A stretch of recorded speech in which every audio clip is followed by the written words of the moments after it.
एक समुद्र के पास एक मछुआरा अपनी पत्नी के साथ रहता था। वह अपनी पत्नी से बहुत प्यार करता था, परंतु मछुआरा बेहद गरीब था। वह रोजाना इतना कमा लेता था कि आराम से 2 वक्त की रोटी मिल जाए और वह उससे खुश भी था। लेकिन मछुआरे की पत्नी बहुत ही लालची थी। वह एक छोटी सी झोपड़ी और उसकी कम कमाई से बहुत ही नाखुश रहती थी। इसलिए वह हमेशा मछुआरे को डांट फटकार लगाया करती थी कि वह बहुत कम क्यों कमाता है। एक दिन वह मछुआरा समुद्र की तरफ गया और उसने जाल को फैलाया और मछली को आने का इंतजार करने लगा। बहुत देर तक इंतजार करने के बाद भी उसको कुछ नहीं मिला। मछुआरा निराश होकर वापस घर लौट आया। उसे खाली हाथ देकर उसकी पत्नी ने चिल्लाना शुरू कर दिया। बहुत डांटने पर वह मछुआरा वापस समुद्र के किनारे जाल फैलाकर बैठ गया और मछली का इंतजार करने लगा। थोड़ी देर बाद एक मछली उसके जाल में फंस गई। वह उसको ऊपर खींचता है। उसने देखा कि यह कोई सामान्य मछली नहीं दिख रही है। मछली को तड़पता देख वह उस पर दया आ गई और उसको वापस पानी में छोड़ दिया। मछली ने उसको धन्यवाद दिया। ठीक है, मुझे फिर से खाली हाथ वापस लौटना पड़ेगा।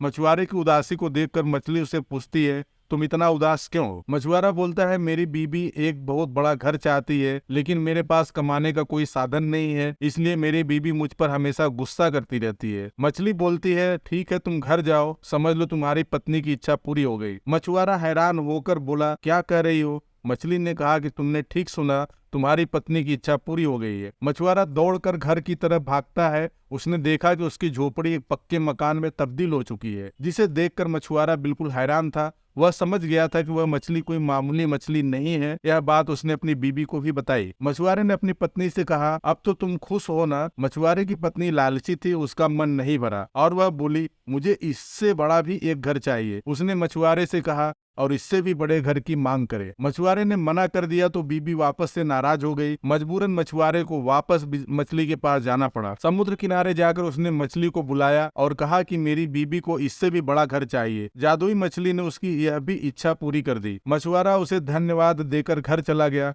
उसने देखा कि अब उसका घर बहुत आलीशान बंगला बन चुका था। वह अब अपनी बीबी से पूछता है कि क्या अब तुम खुश हो? लेकिन उसके लालच का कोई ठिकाना नहीं था। वह बोली कि उसको एक महल चाहिए। मछुआरा एक बार फिर अब उस जादुई मछली के पास जाता है और एक बड़े महल की मांग करता है। वह मछली बिना कोई प्रश्न किए उसकी यह भी इच्छा पूरी कर देती है। मछुआरे ने देखा तो उसका घर अब एक महल बन चुका था और उसकी पत्नी सोफे पर बैठकर आराम फरमा रही थी और उसके चारों तरफ नौकर चाकर खड़े थे। मछुआरे को लगा कि अब तो मेरी पत्नी बिल्कुल खुश होगी, लेकिन कुछ दिनों बाद उसने कहा कि मुझे पूरा साम्राज्य चाहिए, जहां प्रजा हो, मंत्री संतरी हो और सभी मेरे हुक्म का आदर करें। मछुआरे ने इस इच्छा को पूरी करने से मना कर दिया तो फिर क्या था, एक बार उसकी पत्नी वापस से नाराज हो गई। फिर बेचारा मछुआरा नर्वस होकर जादुई मछली के पास पहुंचता है। वहां पहुंचकर मछुआरे ने कहा कि अब उसकी पत्नी को पूरा साम्राज्य चाहिए। मछली ने उसकी यह भी इच्छा पूरी कर दी। मछुआरा भागता हुआ घर पहुंचता है। अब वह महल एक साम्राज्य बन चुका था। उसकी पत्नी एक बड़े सिंहासन पर बैठी थी। उसके अगल बगल सभी मंत्रीगण भी बैठे थे। अब मछुआरे ने पूछा कि क्या तुम अब खुश हो?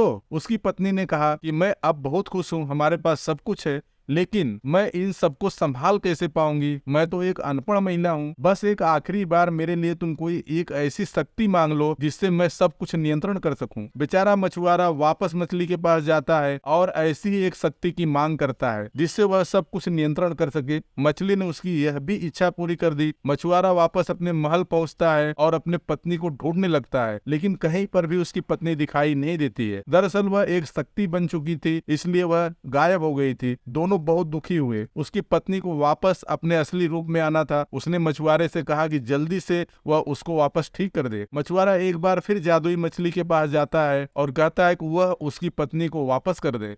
मछली ने मना कर दिया, ये तुम्हारी इच्छा है, मैं केवल तुम्हारी पत्नी की इच्छा पूरी कर सकती हूँ, तुम्हारी नहीं। मछुआरा वही सिर पकड़कर बैठ जाता है और कहने लगा, मैंने तुम्हारी जान बचाई थी, जब तक तुम सब कुछ पहले जैसा मेरा नहीं कर देती हैं, मैं वहां से वापस नहीं जाऊंगा। मछली ने कहा, ठीक है, इसके बाद तुम दोनों की कोई इच्छा पूरी नहीं होगी, जाओ, मैं सब कुछ पहले जैसा ही कर देती हूँ। मछुआरा वहां से चला गया। उसने देखा कि उसकी पत्नी झोपड़ी के बाहर बर्तन धो रही थी। उन दोनों को अपनी गलती का एहसास अब हो चुका था। अब वह मेहनत से जीवन यापन करके अपनी जिंदगी गुजर बसर करना चाहते थे। तो दोस्तों, इस कहानी से हमें यही सीख मिलती है कि जब सब कुछ होने के बाद भी जो व्यक्ति अधिक लालच करता है, उसके पास जो भी कुछ होता है वह भी चला जाता है।